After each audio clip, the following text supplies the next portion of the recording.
else to get united. Like, what we gotta do is meet everybody on 149th Street at the bench. Does graffiti enhance the overall culture? Not just graffiti culture, but society's overall culture. That's the question I want to talk about in today's video. And in today's video, we're going to go into different aspects of it. We're going to look at it from different angles, and we're going to even talk about some more sensitive topics within the actual graffiti community. And this conversation is actually a result of a podcast I was recently on with my friend Steve, where we were talking about graffiti. He was asking me a bunch of questions. You guys will see the full podcast soon. And one of the questions he threw out there was this very question: does graffiti enhance the overall culture? Now, initially, when I was first hit with this question, my first thought was no, of course it doesn't enhance the overall culture. We're talking about the culture of just everyday civilians. We're talking about the culture of your average mom and dad taking their, kid to school, and their kid who doesn't know anything about graffiti, has no interest in graffiti. Anytime you introduce like any form of entropy to anything, it doesn't enhance the culture. Sure, graffiti can be used for good, but we're talking about bombing. We're talking about hitting walls with big tags and big throw-ups. We're not talking about murals. We're talking about actually going out there and writing your name, actually going out there and getting up. And when you introduce that into a society, there's no way that actually enhances the culture for the grand scheme of people. You see, because these people, they don't care about graffiti. They don't find it beautiful. They don't care that it takes hand styles and throw-ups in order to actually get to pieces. None of that matters to them. And saying that graffiti is art and not a crime isn't really a justification, because it's true that it can be both. Sure, it is definitely art, there's no denying that, but it is equally as true that you could use graffiti to commit a crime. So both can just as easily be true. And when you go out into public and you ask the normal average person what they think about graffiti, it's almost nothing good. Not about the hand styles and the throw-ups. And with that public perception of hand styles and throw-ups, the stuff that people get up with typically, there's no way that graffiti done illegally can enhance an overall culture. And it was at this point that he went ahead and tossed my way the argument of, but what about New York? What about the subways? I would argue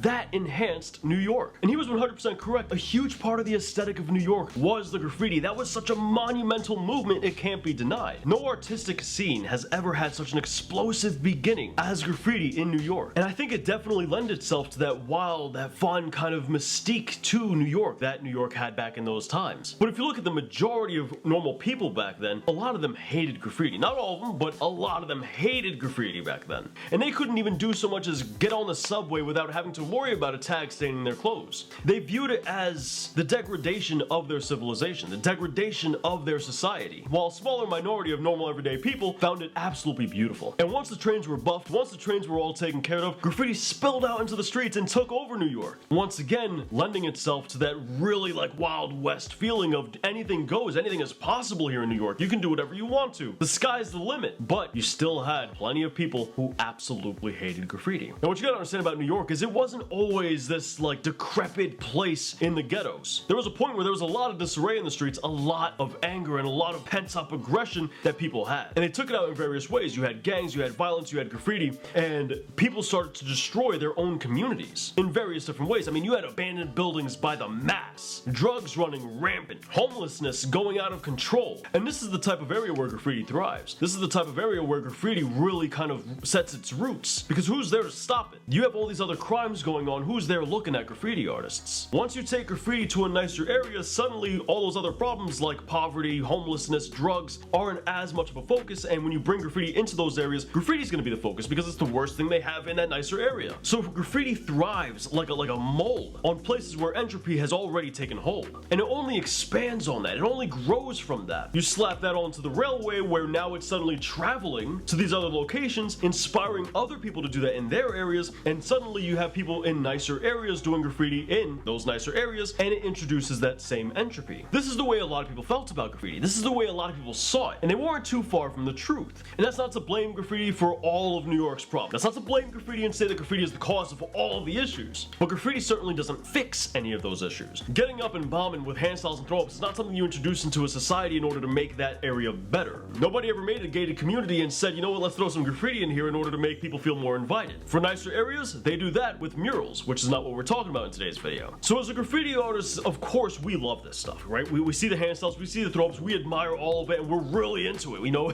it's awesome for us. But for the average person just trying to go on about their day, this is a sign of disarray. This is a sign of society slipping. This is a sign of property value going down and not being able to resell your house in order to go to a better place. This is a sign of being trapped, and that's how a lot of people felt back then. So I do think it's undoubtable that graffiti itself lent itself to the aesthetic of New York and major cities where it looks appropriate, places like certain cities in California, San Francisco, Philadelphia, you guys know the drill, it certainly lends an aesthetic that is fitting for the area. It could be argued that it does enhance the culture in those areas, but it could just as easily be argued that it doesn't enhance the culture in those areas. And remember, we're not talking about graffiti culture here, we're talking about the general populace culture. However, when you bring that same graffiti into a small town, like the suburbs or a country town, then graffiti almost never actually lends to the overall culture in a good way. What do you guys think about this topic? How do you feel graffiti affects the general populace's culture? Do you think it has a positive influence, or is it only negative? Try not to be biased because we are graffiti artists. Try to kind of look at it